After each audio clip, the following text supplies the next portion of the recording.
ದೇವರ ನಾಮಕ್ಕೆ ಸ್ತೋತ್ರ. ನಾವು ಬಿಡದಿಯಲ್ಲಿ ವಾಸ ಮಾಡ್ತಾ ಇದ್ದೀವಿ. ಸೊ ನಾವಿಲ್ಲಿ ಬಿಡದಿಗೆ ಬಂದು 12 ವರ್ಷ ಆಯಿತು. ಸೊ ನಮಗೆ 2 ಮಕ್ಕಳಿದ್ದಾರೆ. ನಾನು ಇಲ್ಲಿ ಬಿಡದಿಯಲ್ಲಿ ಕೆಲಸ ಮಾಡ್ತಾ ಇದ್ದೀನಿ. ಸೊ ನಮಗೆ ಬಿಡದಿ ಬರೋದು ಮುಂಚೆ ನಾವು ತಮಿಳ್ನಾಡಲ್ಲಿ ಇದ್ದೀವಿ. ಅದುವೇ ನಮ್ಮ ನೇಟಿವ್ ತಮಿಳ್ನಾಡು ಈರೋಡು ಪ್ರಾಂತ್ಯದಲ್ಲಿ ನಮ್ಮ ನೇಟಿವ್. ಅಲ್ಲಿ ಒಂದು ಚಿಕ್ಕ ವಿಲೇಜಲ್ಲಿ ನಾವು ವಾಸ ಮಾಡಿದ್ದೀವಿ. ಸೊ ಏನಂದಪ್ರನ್ನ ನಮ್ಮ ಅಪ್ಪ ಏನು ಮಾಡಿದ್ದಾರೆ, ಸೊ ಸಮಾಧಾನ ಇಲ್ಲದು ತುಂಬ ಒಂದು ತಿರುಗಾಡ್ತಾಯಿದ್ರು. ಸೊ ಅವ್ರು ಏನು ಮಾಡಿದರು, ಅಲ್ಲಿ ತಿರುಗಾಡುವಾಗ ಸೊ ಅಲ್ಲಿ ಒಬ್ಬರು ಹೇಳಿದರು, ನೀವು ಈ ಚರ್ಚ್ಗೆ ಹೋಗಿ ಅಲ್ಲಿ ನಿಮ್ಗೆ ಸಮಾಧಾನ ಸಿಕ್ಕುತ್ತದೆ ಅಂತ ಹೇಳಿದರು. ನಮ್ಮಪ್ಪ ಇಲ್ಲ ನಾವು ಅಲ್ಲಿಲ್ಲ ಹೋಗಲ್ಲ, ಅದೆಲ್ಲ ನಮ್ಗೆ ಸೆಟ್ ಆಗಲ್ಲ ಅಂತ ಹೇಳಿದರು. ಇಲ್ಲ ನೀವು ಒಂದು ಸಾರಿ ಹೋಗಿ ನೋಡಿ, ನಿಮ್ಗೆ ಅದು ಸಮಾಧಾನ ಸಿಕ್ಕುತ್ತದೆ ಅಂತ ಹೇಳಿದರು. ಸೊ ಸರಿ ನೋಡೋಣ, ಅಲ್ಲಿ ಹೋಗಿ ನೋಡೋಣ ಅಂತ ಏನು ಮಾಡಿದರು, ಅದು ಚಿಕ್ಕ ಚರ್ಚ್ಗೆ ಹೋದರು. ಅಲ್ಲಿ ಹೋಗಿದ ತಕ್ಷಣ ಅವ್ರಿಗೆ ಏನು ಮಾಡಿತ್ತು, ಒಂದು ಸಮಾಧಾನ ಸಿಕ್ಕಿತ್ತು. ಸೊ ಏನೋ ಒಂದು ಚೇಂಜಸ್ ಇದಲ್ವ, ಎಲ್ಲೆಲ್ಲೋ ಹೋಗಿದ್ದೀವಿ, ನಮಗೆ ಏನೂ ಸಮಾಧಾನ ಸಿಗಲಿಲ್ಲ. ಬಟ್ ಇಲ್ಲಿ ಬರುವಾಗ ಏನೋ ಒಂದು ಡಿಫ್ರೆಂಟ್ ಕಾಣಿಸ್ತಾ ಇದಲ್ಲವ, ಏನೋ ಒಂದು ಸಮಾಧಾನ ಸಿಗ್ತಾ ಇದಲ್ಲವ ಏನು ಮಾಡಿದರು, ಅದು ಚರ್ಚ್ಗೆ ಹೋಗೋಕ್ಕೆ ಪ್ರಾರಂಭ ಮಾಡಿದರು. ಅಲ್ಲಿ ಒಂದು 2-3 ವಾರ ಹೋಗಿದ್ರು. ಹೋಗಿದ ತಕ್ಷಣ ಏನು ಮಾಡಿದರು, ನಮ್ಮ ದೊಡ್ಡಪ್ಪ ನಮ್ಮ ನಂಡ್ರೆಲ್ಲ ಏನು ಮಾಡಿದ್ದಾರೆ, ನೀವು ಯಾಕೆ ಅಲ್ಲಿ ಬೇರೆ ಇದಕ್ಕೆ ಹೋಗ್ತಾ ಇದ್ದೀರಾ, ಸೊ ನೀವು ಅಲ್ಲಿಲ್ಲ ಹೋಗಂಗಿಲ್ಲ ಅದನ್ನು ಹೇಳುವಾಗ ನಮ್ಮ ಅಪ್ಪ ಏನು ಮಾಡಿದರು, ಹಿಂಜಾರಿ ಬಂದುಬಿಟ್ಟಿದ್ರು. ಸೊ ಅಲ್ಲಿ ಹೋಗೋಕ್ಕೆ ಬಿಟ್ಬಿಟ್ಟಿದ್ರು. ಸೊ ಬಿಟ್ಟು ಮೇಲೆ ಏನಾಯಿತು, ಎಗೇನು ಆ ಥರವೇ ಎಗೇನಾಯಿತು, ಸಮಾಧಾನ ಇಲ್ಲ, ಒಂದು ಥರ ಅವ್ರಿಗಾಯಿತು.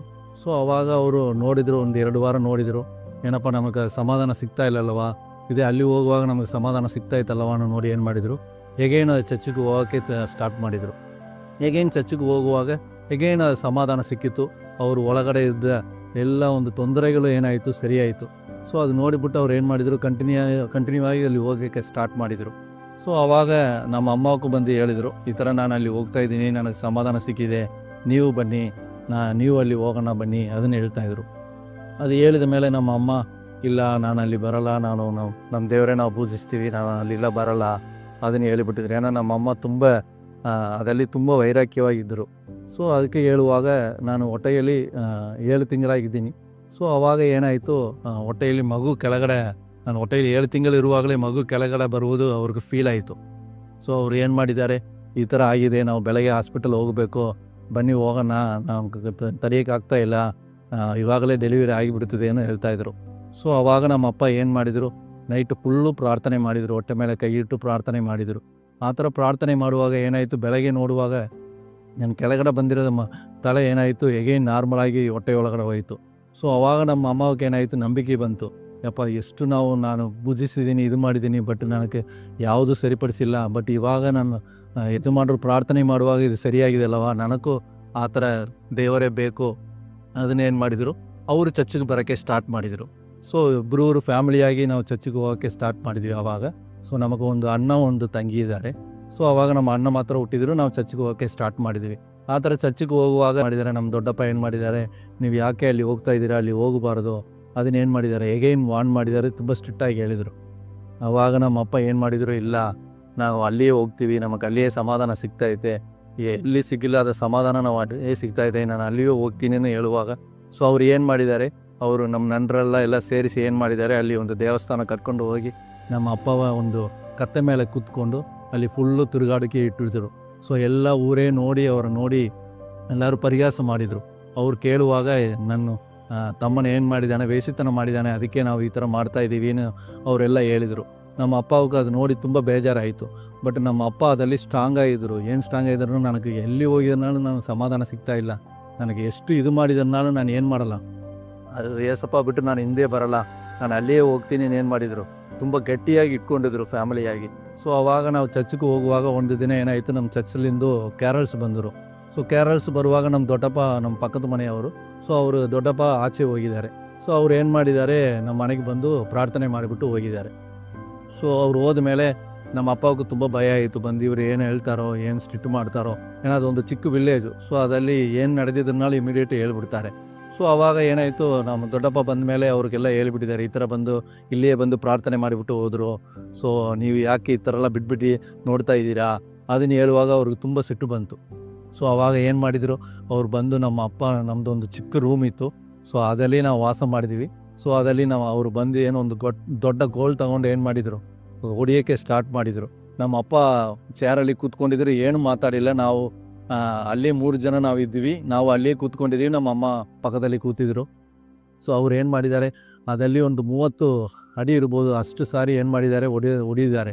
ಸೊ ಹೊಡೆಯುವಾಗ ನೀವು ಇದು ಬಿಟ್ಬಿಟ್ಟು ಆಚೆ ಬನ್ನಿ ಹೊಡೆಯುವಾಗ ನಮ್ಮ ಅಪ್ಪ ಇಲ್ಲ, ನೀವು ಎಷ್ಟು ಹೊಡಿದಿರ್ನಾലും ನೀವು ಏನು ಮಾಡಿದ್ರನಾലും ನಾನು ಏನು ಮಾಡಲ್ಲ, ಅದು ಬಿಟ್ಬಿಟ್ಟು ನಾವು ಆಚೆ ಬರಲ್ಲ, ನಾವು ಆಚೆಗೆ ಹೋಗ್ತೀನಿ ಅಂತ ಹೇಳುವಾಗ ಸೊ ಅವ್ರು ಏನು ಮಾಡಿದ್ದಾರೆ, ಹೊಡೆದುಬಿಟ್ಟು ನಮ್ಮ ಮನೆಯಲ್ಲಿ 4 ಬೈಬಲ್ ಇತ್ತು, ಆಮೇಲೆ ಇದು ಕ್ರಿಶ್ಚಿಯನ್ ಕ್ಯಾಸೆಟ್ ಇತ್ತು. ಸೊ ಅದೆಲ್ಲ ಏನು ಮಾಡಿದ್ದಾರೆ, ಎಲ್ಲ ತಗೊಂಡು ಹೋಗಿ ಫೈರ್ ಮಾಡಿಬಿಟ್ಟಿದ್ದಾರೆ. ಸೊ ಅವಾಗ ನಮ್ಮ ಅಪ್ಪ ಏನೂ ಮಾತಾಡಿಲ್ಲ. ನಾವು ಅದೆಲ್ಲ ನೋಡ್ತಾ ಇರುವಾಗ ನಮಗೇನಾಯಿತು, ಅಪ್ಪ ನಮ್ಮ ಅಪ್ಪ ಎಷ್ಟು ಒಂದು ಎಷ್ಟು ಒಂದು ಕಠಿಣವಾದ ಸಿಚುವೇಶನ್ ಬಂದಿರನಾಳು ಏನು ಮಾಡ್ತಾ ಇದ್ದಾರೆ, ದೇವರು ಯೇಸುವನ್ನು ಬಿಟ್ಟು ಆಚೆ ಬರ್ತಾ ಇಲ್ಲಲ್ವ, ನಾವು ಏನು ಮಾಡಬೇಕು, ಯೇಸುವನ್ನೇ ನಾವು ಹಿಂಬಾಲಿಸಬೇಕು, ನಾವು ಫಾಲೋ ಅಪ್ ಮಾಡಬೇಕು. ನಾವೇನು ಮಾಡಿದ್ದೀವಿ, ನಮ್ಮ ಅಪ್ಪ ಜೊತೆಯಲ್ಲಿ ನಾವು ಆರಾಧನೆ ಮಾಡೋಕ್ಕೆ ಸ್ಟಾರ್ಟ್ ಮಾಡಿದ್ದೀವಿ. ಸೊ ಆವಾಗ ಸ್ಟಾರ್ಟ್ ಮಾಡುವಾಗ ನಮಗೆ ತುಂಬ ಖುಷಿಯಾಯಿತು. ನಾವು ಆವಾಗ ನಮ್ಮ ಅಪ್ಪ ಬಟ್ಟೆ ವ್ಯಾಪಾರ ಮಾಡ್ತಾಯಿದ್ರು, ತುಂಬ ಬಡತನದಲ್ಲಿ ಇದ್ದೀವಿ ನಾವು. ಏನೋ ಒಂದು ಡೈಲಿ ಊಟ ಮಾಡೋಕ್ಕೆ ಏನಿಲ್ಲ, ಡೈಲಿ ಊಟ ಮಾಡುವುದೇ ಕಷ್ಟವಾಗಿತ್ತು. ಸೊ ಆದ ಸಮಯದಲ್ಲಿ ನಮ್ಮ ಅಪ್ಪ ಏನು ಮಾಡಿದರು, ತುಂಬ ವೈರಾಗ್ಯವಾಗಿ ಪ್ರಾರ್ಥನೆ ಮಾಡಿದರು. ಇದು ನಾವು ಯೇಸುವಲ್ಲಿ ಸೇರಿದ ಮೇಲೆ ಇನ್ನೂ ನಮಗೆ ಕಷ್ಟ ಬಂತು. ಒಂದು 2-3 ತಿಂಗಳು ನೋಡುವಾಗ ಒಂದು ಸಾರಿ ಊಟ ಮಾಡುವುದೇ ದೊಡ್ಡದಾಯಿತು. ಅದು ಪರಿಶುದ್ಧಿಯಲ್ಲಿಯೂ ನಾವು ಸಭೆಗೆ ಹೋಗೋದು, ಪ್ರಾರ್ಥನೆ ಮಾಡುವುದು, ವಾಕ್ಯವನ್ನು ಓದುವುದು ನಮ್ಮ ಅಪ್ಪ ಬಿಟ್ಟಿಲ್ಲ. ಸೊ ನಾವು ಅದು ನೋಡಿ ನಾವು ಏನು ಮಾಡಿದ್ದೀವಿ, ಅದಲ್ಲಿಯೇ ಬೆಳೆದಿದ್ದೀವಿ. ನಮ್ಮಲ್ಲಿಯೂ ನಮ್ಮ ಒಳಗಡೆ ದೇವರು ಇದ್ದಾರೆ, ದೇವರು ನಮ್ಮನ್ನು ನಡೆಸ್ತಾರೆ ಅನ್ನೋ ಒಂದು ವೈರಾಗ್ಯವಾಗಿ ನಮ್ಮನ್ನು ಬೆಳೆಸಿದರು. ಸೊ ನಾವು ಕಷ್ಟಪಟ್ಟು ಓದಿದ್ದೀವಿ. ಸೊ ನಮ್ಮ ಅಪ್ಪ ಏನು ಮಾಡಿದರು, ಯಾವುದು ಕಷ್ಟಪಟ್ಟು ನಮ್ಮ ಮಕ್ಕಳು ಓದಿಸ್ಬೇಕು ಅದನ್ನು ಓದಿಸ್ತಾಯಿದ್ರು. ಸೊ ಆವಾಗ ಒಂದು 2-3 ವರ್ಷ ಆಯಿತು. ಆಮೇಲೆ ಏನು ಮಾಡಿದರು, ನಾವು ಈ ಥರ ಏನು ಮಾಡೋಣ, ಒಂದು ಚರ್ಚ್ ಸ್ಟಾರ್ಟ್ ಮಾಡೋಣ. ಸೊ ದೇವರು ಮಾತಾಡ್ತಾ ಇದ್ದಾರೆ ಒಂದು ಚರ್ಚ್ ಸ್ಟಾರ್ಟ್ ಮಾಡೋಕ್ಕೆ. ಸೊ ನಾವೇನು ಮಾಡೋಣ, ಚರ್ಚ್ ಸ್ಟಾರ್ಟ್ ಮಾಡೋಣ ನಾನು ಏನು ಮಾಡಿದ್ದಾರೆ, ಒಂದು ಚಿಕ್ಕ ಚರ್ಚು ಒಂದು ಸ್ಟಾರ್ಟ್ ಮಾಡಿದ್ವಿ. ಸೊ ಅದಲ್ಲಿ ಎಲ್ಲರಿಗೂ ಏನು ಮಾಡ್ತಾರೆ, ಸ್ವಾರ್ಥೆಯನ್ನು ಹೇಳ್ತಾರೆ. ಅದಕ್ಕೆ ಮುಂಚೆ ಬಟ್ಟೆ ವ್ಯಾಪಾರ ಮಾಡುವಾಗಲೂ ಎಲ್ಲರಿಗೂ ಹೋಗಿ ಏನು ಮಾಡ್ತಾರೆ, ಸ್ವಾರ್ಥೆಯನ್ನು ಹೇಳ್ತಾರೆ, ಯೇಸುವೇ ನಿಜವಾದ ದೇವರು, ಅದನ್ನು ಎಲ್ಲರ ಹತ್ರ ಹೋಗಿ ಸಾಕ್ಷಿ ಹೇಳ್ತಾರೆ. ನಾವು ನೆಕ್ಸ್ಟು ಹೈಯರ್ ಎಜುಕೇಷನ್ ಹೋಗಬೇಕು. ಸೊ ಅವಾಗ ಏನು ಪರಿಸ್ಥಿತಿ ತುಂಬ ಕಷ್ಟವಾಯಿತು. ಬಟ್ ಆದ ಕಂಡೀಷನಲ್ಲಿ, ಆ ಸಿಚುವೇಷನಲ್ಲಿ ಏನು ಮಾಡಿದ್ದಾರೆ, ನನ್ನ ಇಂಜಿನಿಯರಿಂಗ್ ಓದಿಸಿದ್ದಾರೆ, ನನ್ನ ಅಣ್ಣನ ಇಂಜಿನಿಯರಿಂಗ್ ಓದಿಸಿದ್ದಾರೆ, ನನ್ನ ತಂಗಿ ಒಂದು ಡಿಗ್ರಿ ಮಾಡಿಬಿಟ್ಟು ಅವ್ರು ಏನು ಮಾಡಿದ್ದಾರೆ, ಒಂದು ಸೇವೆ ಮಾಡುವವರಿಗೆ ಮ್ಯಾರೇಜ್ ಮಾಡಿ ಕೊಟ್ಟಿದ್ದರು. ಸೊ ಈ ಥರ ನಾವು ಬೆಳೆದುಕೊಂಡು ಬಂದಿದ್ದೀವಿ.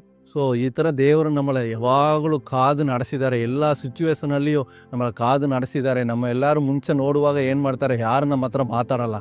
ಬಟ್ ನಾವು ಬೆಳೆದು ಬಂದಮೇಲೆ ನಾವು ಎಲ್ಲ ಹೈಯರ್ ಎಜುಕೇಷನ್ ನೋಡಿ ಒಳ್ಳೆ ಜಾಬ್ ದೇವರು ಕೊಟ್ಟಿದ್ದು.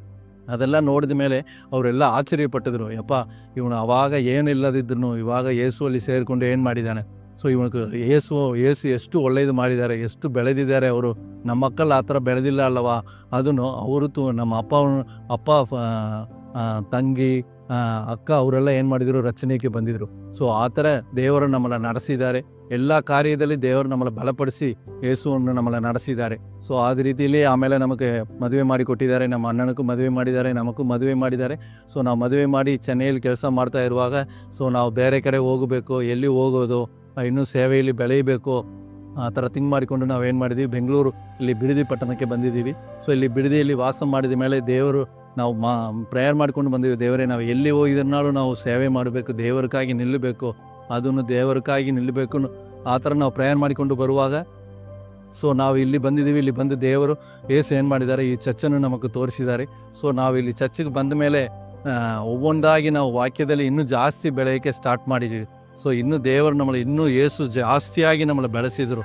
ಇಲ್ಲಿ ನಮ್ಮ ಸೀನಿಯರ್ ಪಾಸ್ಟರ್ ಆಗಿರೋ ಅಭಿಷೇಕ್ ದೇವ ಪಾಸ್ಟರ್ ಅವರು ನಮ್ಮ ಮನೆಗೆ ಮಂತ್ಲಿ ಬರ್ತಾರೆ, ಬಂದು ನಮ್ಮನ್ನು ಏನು ಮಾಡ್ತಾರೆ, ಹೆಚ್ಚೆಚ್ಚಾಗಿ ವಾಕ್ಯದಲ್ಲಿ ಬೆಳೆಸಿದರು. ನಾವು ಆರಾಧನೆಗೆ ಬರುವಾಗಲೂ ಇಲ್ಲಿ ತುಂಬ ನಮಗೆ ಖುಷಿಯಾಯಿತು. ನಾವು ಸೇವೆಯಲ್ಲಿ ನಾವು ಬೆಳೆಯುವುದು ನೋಡಿ ನಮಗೆ ತುಂಬ ಖುಷಿಯಾಯಿತು.